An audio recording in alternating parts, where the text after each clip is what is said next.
Right. So for our podcast episode today, we have an exciting guest, Madisen Schillo. She works with me over at Minnesota Attachment Collective, and she is just an amazing therapist and has a wealth of knowledge. And she is going to hop on with us today to talk about how to support your mental health during life transitions. And this is such a big topic in a lot of therapy because a lot of times we go to therapy for life transitions. And I think these are just some great things to be aware of. Just so you know, like, oh yeah, what ways can I support myself during any transitions that are coming up?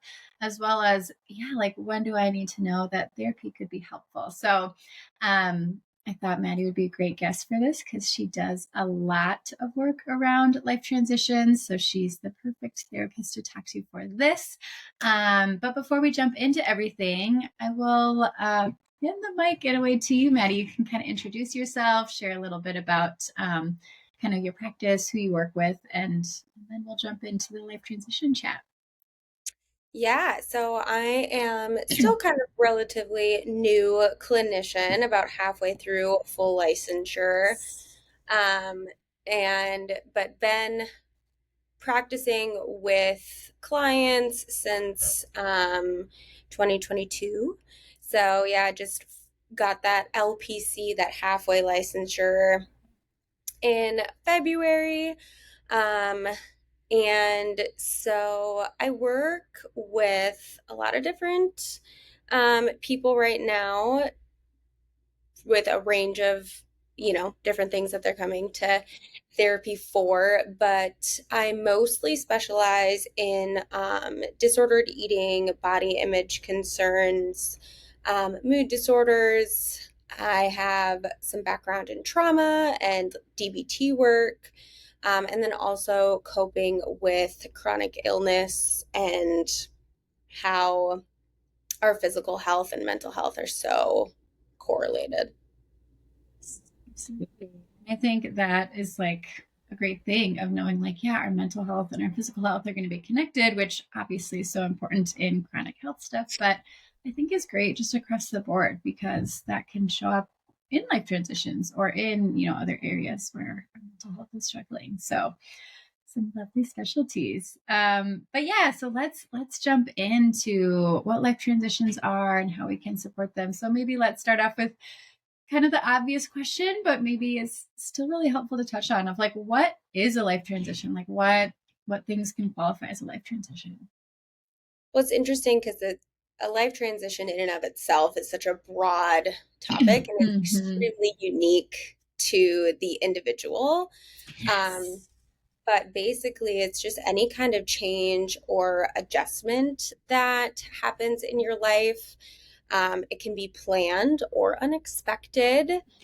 Um, and it can be positive changes or like positive growth, and it can also be negative, sometimes with the unexpected.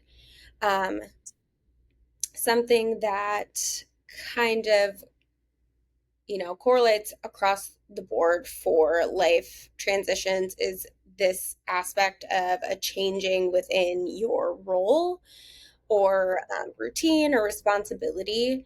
Um, and it can be in all sorts of different areas of your life, like your work or occupation, relationships, family wise, like parenthood. Um, yeah. Absolutely. And I think it's great to point out like some of these are going to be planned, right? Like maybe it's a job change or you're moving or you're growing your family. Um, and that might there's more of a likelihood that that might feel positive or exciting, not always, but sometimes. But that there can be these unexpected life transitions too, that maybe there's a job change that we didn't want to have to do. Or a loss of a family member or something, right? Like big or small, whether it's something we predict or don't predict, can impact how it affects us. Absolutely. Well, and it's interesting too, because even if the specific transition or Yeah. change within your life role is expected, like let's say Yeah. that you are, working towards planning a family and then you Sure. finally, find out that you are pregnant. Yeah. you can unexpectedly respond to that in ways that you Yes. didn't think you were going to. And that can Mm-hmm. be really confusing and challenging as well when like those unexpected emotions come up with a planned change. Absolutely. And I think that is such a great point to normalize for everyone because I think a lot of us in our world feel this expectation or pressure on ourselves of like, if this is a change that I wanted or it is in alignment with my future goals, like I should be excited and I shouldn't be struggling with it and it should be just fine. And then when we're like, hey, this is something that I want and I am maybe happy with it, but I'm also struggling or it's bringing up complicated feelings or I'm grieving my past life that maybe I didn't really think about ahead of time. That can feel really confusing, and maybe we feel guilty about it or question our choices. But to just normalize that transitions in life, whether they are ones that we really want or don't want, like they're going to have a mix of complicated feelings. Yeah. Absolutely. Well, and I think those of us who are a little bit predisposed to anxious tendencies, right? We want to Mm-hmm. plan for every single Yep. and Yep. when these unexpected reactions come up, Mm-hmm. that can throw off the plan. Obviously, like we didn't think that we would have to plan for feeling, Yeah. scared or anxious about this. And, Absolutely. it throws off the perception of what you thought this phase of your life was going to look like. Yes. Prepared for. I feel like you prepared wrong, right? And it's like, no, Right. it is part of the course. Which I think segues great into the next question I had for you of like what do people tend to experience in life transitions and like how can it impact our mental health in different ways? Yeah. So, like I said before, life transitions can be both positive and negative, and a majority of the time, there's a mix of both in there. Mm-hmm. Um, while some things can bring really, new opportunities and a lot of excitement, that can also be stressful and challenging to kind of not know what you expect or have this aspect of feeling out of control. I think a lot of what my clients kind of bring up is the fear of the unknown. And there's a lot of unknown with new roles and responsibilities. Um, and so the impact on your mental health really varies and it's dependent on a person, right? Yeah. With their coping skills, if they have identified ones that work in the past, their support system, the nature of the transition itself. Um, but so if it's, unexpected negative life transitions, for example, like you lose your job or there's a divorce or, death in the family, you can have a lot of grief, anxiety, depression, and then others like the expected life transitions, getting married, having a child, that can bring a lot of joy and fulfillment, but there's still that underlying anxiety there, or stress, the ruminating thoughts, excessive worry, those types of things. It's like on top of just the logistical challenges that these life transitions have, right? Of like, oh yeah, like things are different in my life and I'm having to adjust to that. It sounds like it can bring up these anxieties or even maybe these like self expectations. Because I think what I tell one of my specialties obviously is perinatal mental health and folks who like have just welcomed a new kiddo into the family. And what I tell clients all the time is like these big transitions have a great way of letting us know what our stuff is, right? Because it's going to show up in this time when we might be more overwhelmed and more stressed. So that might look like anxiety or depression, or it might look like some past trauma stuff that is leading us to hold space for ourselves in tricky ways. Right? Yeah. And I think it's interesting too, because, a majority of the time when people think about therapy, they always think Yeah. about like, oh, well, we're going to talk about my childhood and my previous Right. experiences. Yeah. And although, in media and the way Yeah. that therapy is portrayed, that is Totally. definitely a big theme. Yeah. But just like you said, those things creep up, like they're always with you. And so it Yes. really is important to see, like, okay, where is this coming from?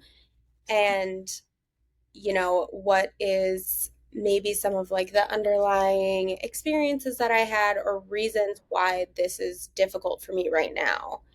Because then, like, that's what really the core of what you need to process. Just like nailed that down so perfectly, right? Because I think there is this piece, right? When we come to therapy, it's like, oh, like this is what's going on in my life right now. Let's work on this. And like sometimes that's what you need and that's great, but you're spot on in that so often it is our old stuff showing up. And that's why we do maybe have to unpack, like, hey, what was your relationship like with your caregivers growing up? Or what big moments might have happened in your childhood? Or even small moments that maybe had a big impact. Because especially during life transitions, and again, these might be the ones that we really want and we're expecting and we're preparing for and we're excited about, but those might be the times when it's like, oh, my past stuff is really coming up here and it's making it really hard for me to like know what I'm wanting or needing or all of these different things. Or even thinking about, some of the like maladaptive behaviors or coping Mm, skills that come up. I totally. mean, there's a reason for that. Like you Yes. used that in order to feel like safe and content or in control Mm-hmm. previously. And then as you kind of continue to play into the behavior Mm-hmm. or play into that like maladaptive coping skill, it reinforces it over and over again. Totally. And I think that's such, I love how you put it that way in a way that really reduces like shame around that, right? Because I think sometimes for folks, they're like, oh, like I am engaging in this maladaptive coping skill, right? It might be using substances or distracting by watching TikTok videos or whatever. And we kind of think like, oh, I'm doing a bad job and that's why I'm struggling with it. And instead being like, oh, like, of course you're using that coping skill, right? Because that's the one that served a role for you before and maybe it was the best one you had. And Mhm. now it's showing up in this life transition in maybe a way that isn't helping you, but it might make a lot of sense why it's showing up. Yeah, exactly. Absolutely.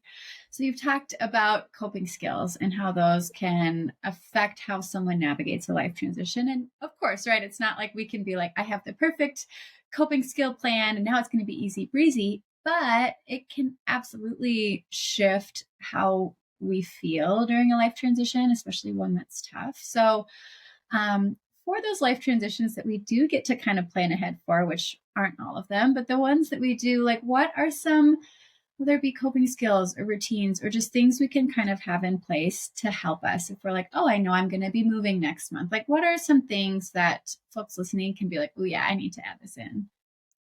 Yeah, I think one of the tools that I utilize a lot in my practice when it comes to this is kind of building that coping toolbox. So, Yes. um, coping ahead in terms Mm-hmm. of, you know, not getting too caught up in like planning or preparing where you're feeling too anxious and it's impacting kind of your daily life, but Yes. also just being honest with yourself, like these are some of the worries that I have, and if that happens, how am I going to navigate it?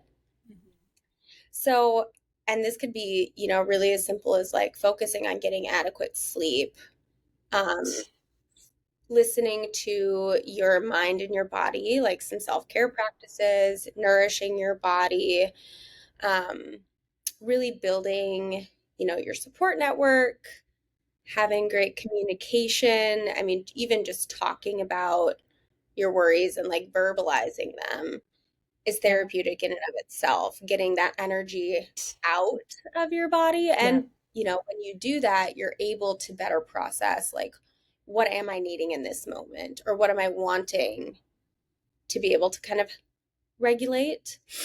Um, yeah, just providing yourself with a structure that you feel safe in, always focusing on what you can control and identifying like things that are outside of your control. We still want to be able to um like validate them, and we want to be able to bring awareness, Mhm. but not letting your thoughts control you. Like you get to control your thoughts and when to let it go. Absolutely. Yes. There's so many things in what you just said that I'm like, oh, I love that. Right. So, yes, kind of looking at like, yeah, what's in our control. And I like how you named too, of like, do some planning ahead of time and kind of think about like, yeah, what are some patterns that maybe are typically challenging for me? How am I going to support myself with that? But yeah, I think some of us, especially us anxious folks, can have a tendency to be like, I'm going to plan for every possible, like, worst case scenario that could happen. And there's just no way we'll ever feel prepared. And so it's like, yes, do some planning that helps you feel comfortable.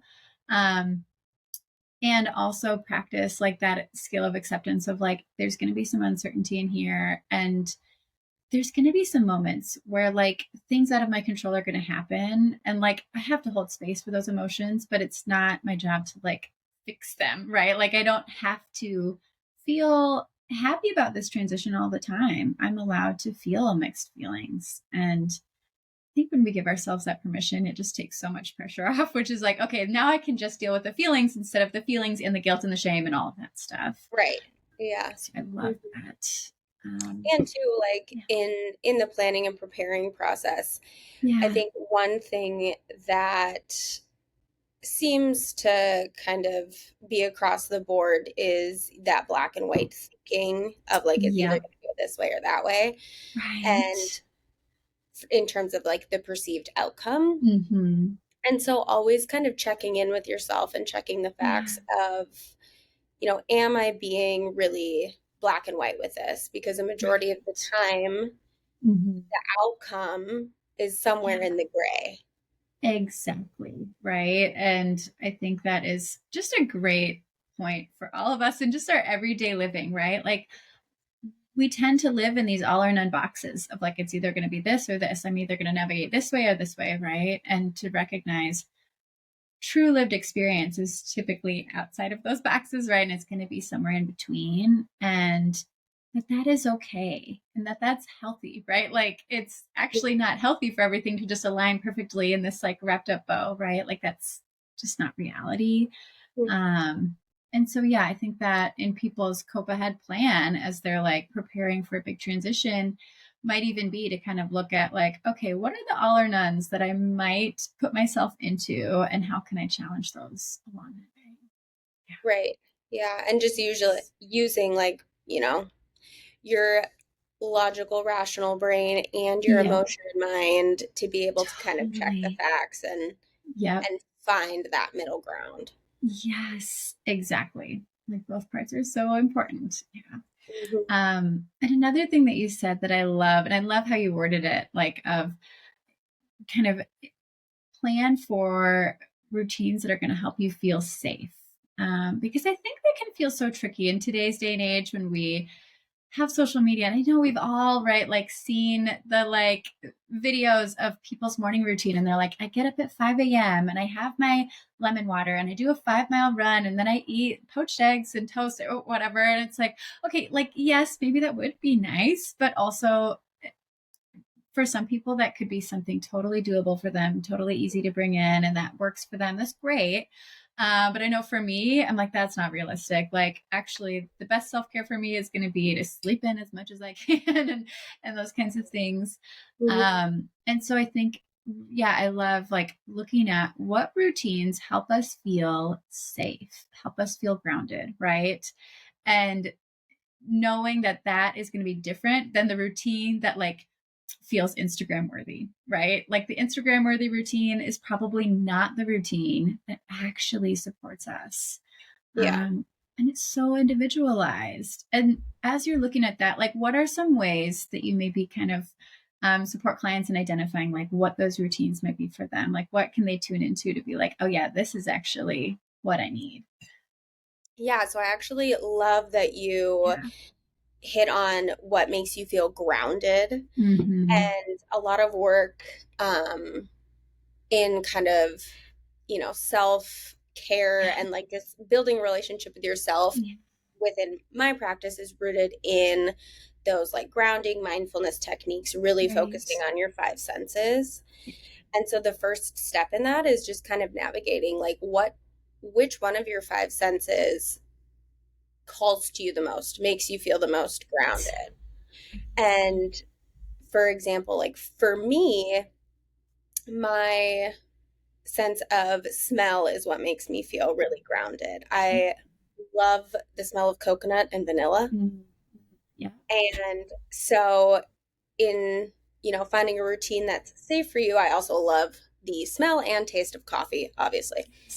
And so that is just one tiny, simple task that I have in the morning to start my day off great is like I have my warm cup of coffee and I sit there and smell it for however long I need to until I feel oriented to kind of take on the day. Yeah. Um, so yeah, focusing in on, what makes you feel safe. Are you a super visual person? Do you like to kind of meditate and use a lot of imagery?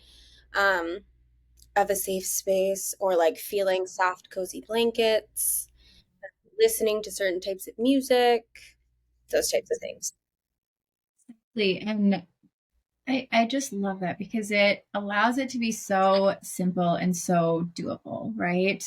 Because, yeah, like if we hold these really high expectations around having the perfect routine or the perfect, like, I've got all the coping skills and I'm like meditating for an hour, 3 different times a day, like, it's just not realistic, right? You might have one day where you're like, okay, cool, I did my like coping skill routine, but it's just not one you're going to be able to have every day. And so, really breaking it down and making it an individualized thing, because what works for someone else might not work for you. And I think that's so great. And yeah, a tool I use with clients all the time is like, what sensory experiences work best for you? Because that's going to be different for everybody, right? Some people that like sensation of touch is huge, and for others, it's going to be the sensation of like sound or smell or whatever. And um, learning about yourself in that and adding in little moments of like, I'm here, I'm safe, I've got this, even when it feels hard.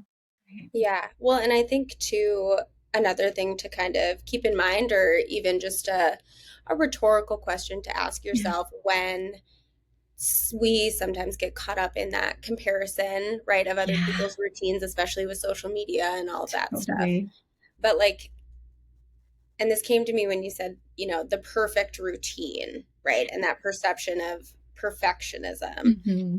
And so asking yourself, you know, is this value that that's coming up for me, is this my personal value or is this value kind of bestowed on me from society or from culture? Like it's expected that I need to value this. Exactly. So it's really like tune inwards, right? And that can be so hard to do because, gosh, we're all bombarded with these messages of like what we should like and what we should be doing and all of that. The shoulds, right? Like, I think Right. the word should, if that's coming up for you, like, I should do this, that's a red flag of like, is that actually what supports me? Yeah. Instead of like, hey, it would feel really nurturing for me to like take a nice bubble bath and read my favorite book before bed so I can get good sleep, right? Like Mhm. that, the feeling of what shows up for you is going to be different than these shoulds of like, this is what I should like and strive for. Right. Yeah. And I think Yes. that impacts, like we were talking about before, that confusing feeling of when you have a planned life transition and unexpected emotions come up. It's usually because what you're feeling is not aligned with what you think you should feel because of, messages that have been portrayed on you from outside sources. Exactly. Exactly. And so with that, like, so let's say someone does their planning if they can, they're preparing for their life transition. Or maybe they didn't, right? Maybe it was an unexpected one or things kind of came out of the blue. Like, what things might show up for someone to kind of be like, ooh, like, not only is this life transition feeling tough, but it feels like it's impacting my mental health. Like, what signs or signals might someone look out for to kind of be like, oh, I might need more support than what I have currently on board? I mean, I think some of the biggest ones, like we said before, is just like those Mhm. those basic functions, right? Like really Yeah. assessing your sleep. Has your sleep been Yes. impacted? Sleep is the Hmm. biggest thing. I think for Okay. mental health that can indicate like maybe I'm slipping a little bit Mm-hmm. here, whether Right. it's, you're sleeping too much Mm-hmm. or having a hard time falling asleep. Um, so, like increased anxiety, some depressive symptoms, if you notice kind of a lack of interest in like activities or daily hobbies, increased irritability, um, isolation too is kind of a big one, kind of turning in on yourself, feeling overwhelmed with the roles. So let's say the transition is like um, a work thing, either like a job loss or maybe you got a promotion, but having those symptoms of burnout can be an indication. And then changes in appetite for sure. Mhm. Right. So it's like you're tuning in to like kind of your basic functioning of like, how am I sleeping? How am I eating? Am I feeling energized? All of those things. And then also some of these different like signs and symptoms of mental health. And I think we live in this world where all of those things are so stigmatized, right? And so it's like, oh, if I'm like, maybe I'm like sleeping too much or I'm not wanting to go out with my friends or I'm feeling super stressed at work. Sometimes when those signs show up, we kind of blame ourselves, right? And we look at it and we're like, oh gosh, I'm being lazy or like I'm not motivated, right? What's wrong with me? And we look at that as like I'm the problem rather than these are signs that I'm struggling with this, right? And instead of these being things I need to fix because I need to be a better human, it maybe means I need support because this is feeling tough. And like, it's okay that it feels tough, right? Like, I'm Right. sure as you listed off those things, probably everyone listening, myself included, is like, oh, yeah, I've been there, right? Like, I've been through that life transition where I'm just irritable and getting angry at the drop of a pin and those things. And Yes. in that moment, right? Like, I know I've looked at myself and I'm like, why can't I get it together? Right? Like, why am I being this way? Instead of, ooh, like, I need some space, right? Like, this is coming up because I'm struggling. Right? Yeah. Yeah. Just having So, compassion for yourself and what you're going yeah. through. And also, another thing you can do to kind of help Yeah. assess this is like ask your support people. Like, hey, have Right. you noticed like transitions in me? Like, have I been snappy lately? Mhm. And, most of the time they'll be open and honest, like, yeah, I have seen a little bit of a difference. Like, and that opens the door too for you to be able to kind of lean on them for support. Absolutely. And I think that's a great way, right? Like, because sometimes we really don't want to hear that other people see that, but really to kind of look at it, it's like, that's a really great way for me to get information. And if we can ask it in a way, just like you said, right, of naming, like, I'm going through this transition, and have you seen these things in me? It allows it to be a really healthy conversation where our close people can share what they're noticing. And instead of it being this judgment zone, it's actually could become a support zone. Right. Yeah. Well, and when we think about too, when your body, you know, physically is under stress, the reason that Yeah. these symptoms come up in our like basic survival, functions like Right.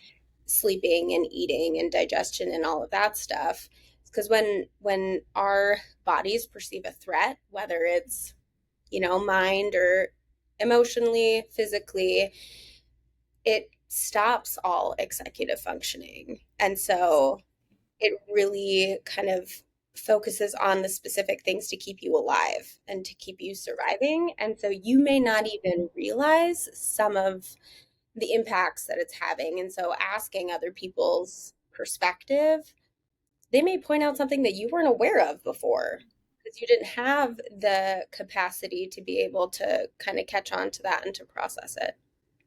Totally.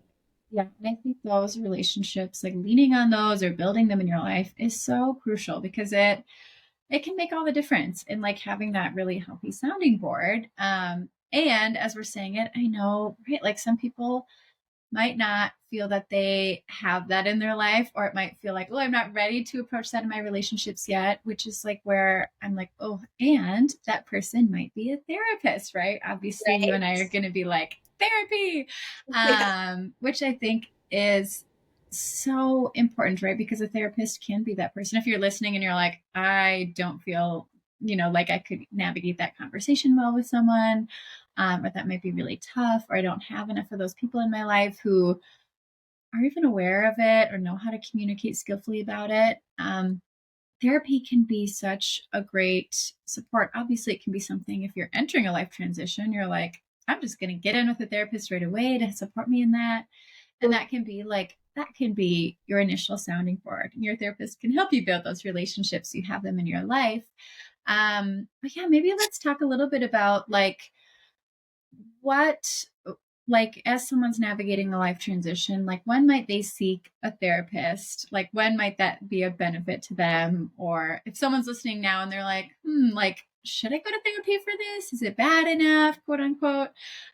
What might you say to folks on the tool of therapy for life transitions? Well, I think, once you notice the impact of Mm-hmm. the transition and how it's Yeah. affecting your mental health, when that starts to become overwhelming Yeah. and especially interferes with other areas of your life, um, Mm-hmm.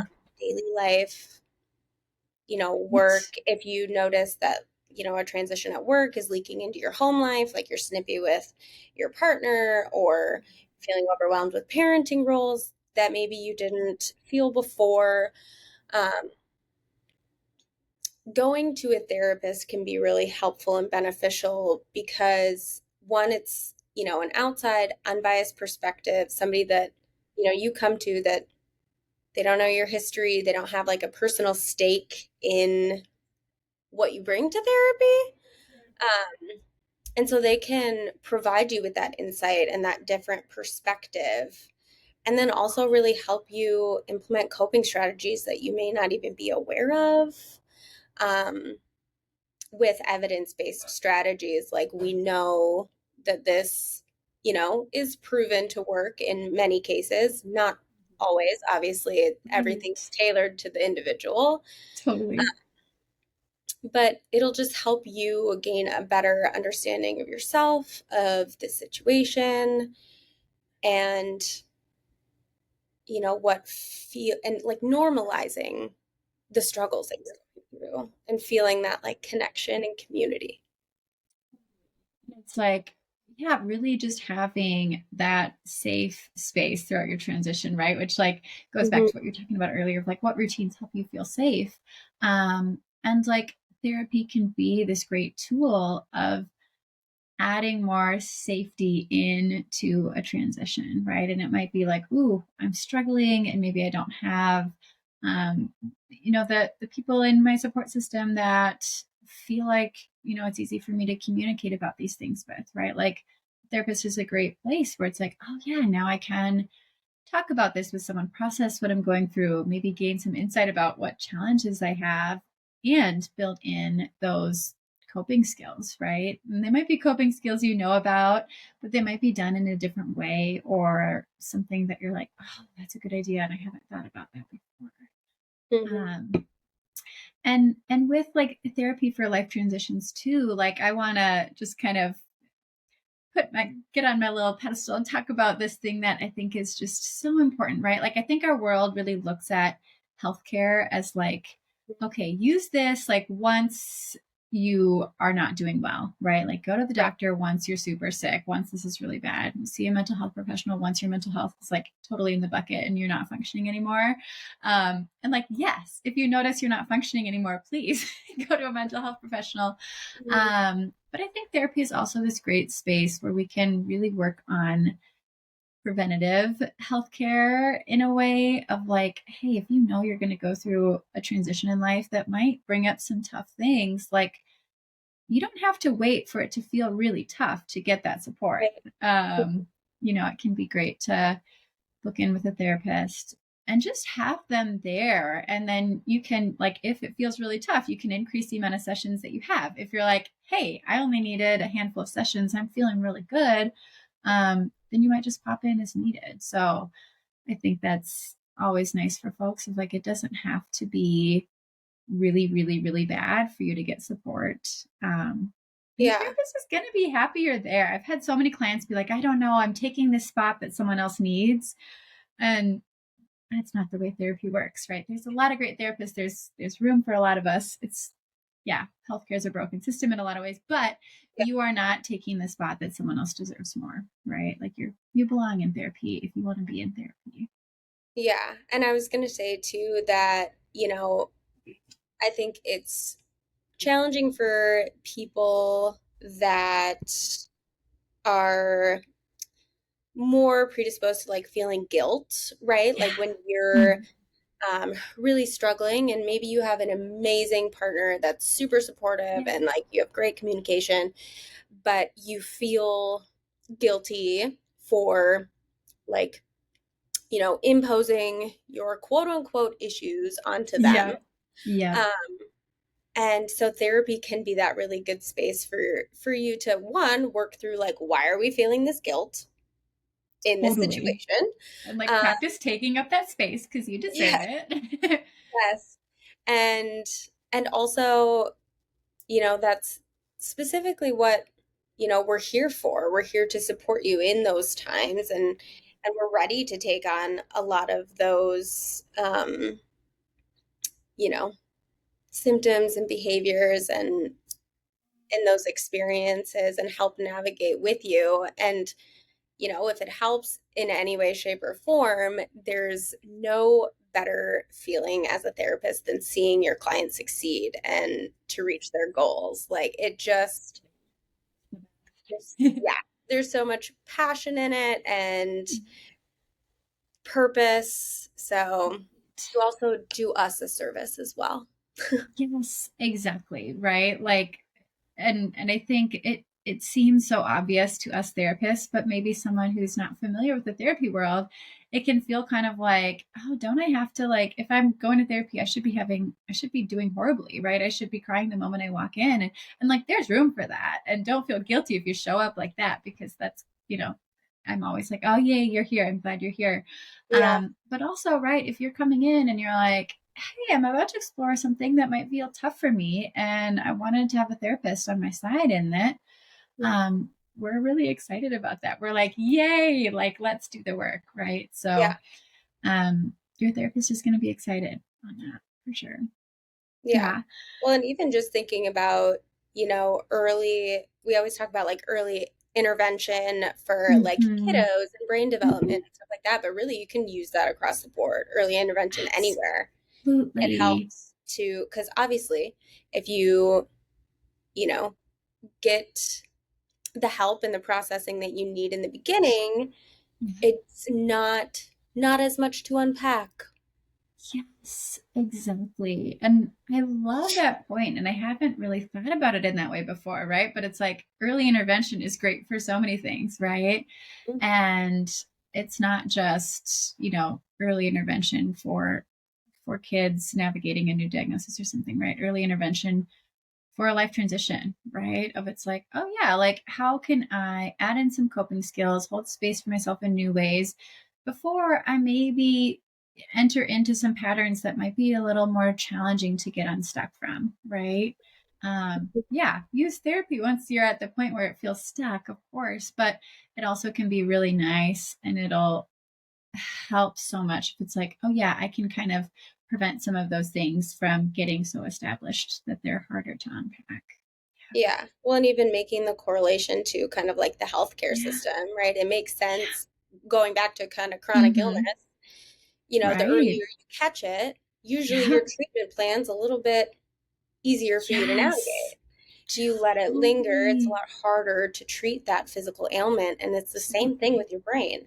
Yes, exactly. Exactly. In so many different ways. And as you're saying that too, right? It's like, yeah, a chronic illness is going to be one heck of a life transition, Mhm. right? And so as we're kind of looking at what is a life transition, right? Like these can be things that are other areas that it's like, oh, I need support in navigating this chronic illness, which is this life transition for me, right? And so really it's all about just holding space for yourself because we all deserve space. We all deserve support. And I know it's, yeah, obviously you and I are going to be like, and therapy's great for it, but truly it is, right? Like, as someone using therapy for myself, right? Like, having a therapist during life transitions makes a really big difference.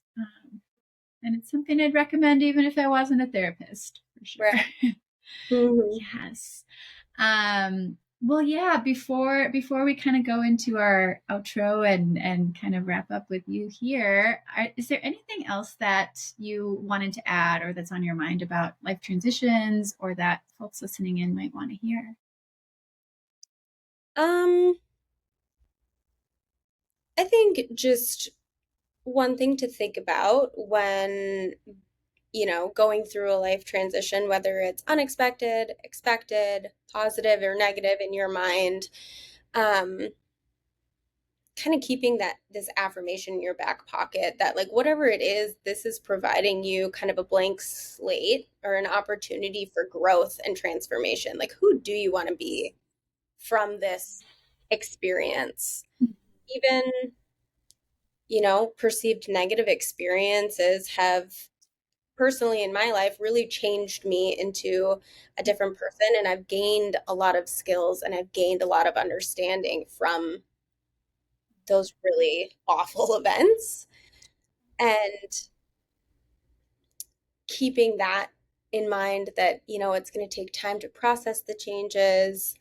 And while it's easy for us to get caught up in that negative thought spiral, that domino effect, that like one negative event's going to lead to another, you are growing from that and you're gaining things as well. They just might be a little bit overshadowed right now. I love that.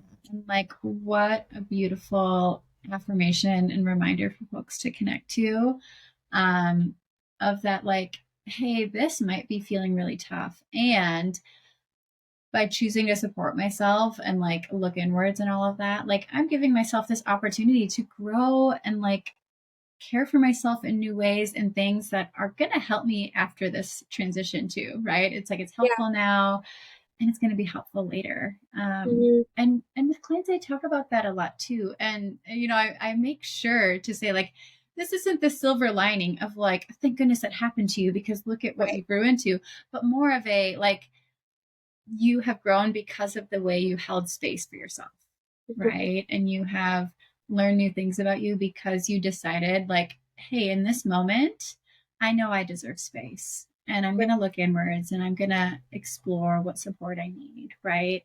Mm-hmm. Um, which is amazing, right? Like, I think life transitions, good, bad, neutral, whatever, planned, unplanned, they have a great way of letting us know what we need to work on.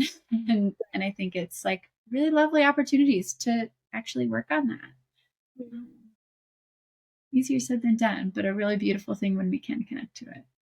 Yeah. And even just using that affirmation can provide you a sense of control too, right? Like Yes. you have the control to, Yeah, grow from this or to solidify or define who do you want to be after this? How has this totally. shaped you and your future self? Yes. I love that, right? It's like you might not be able to control what's happening, Mhm.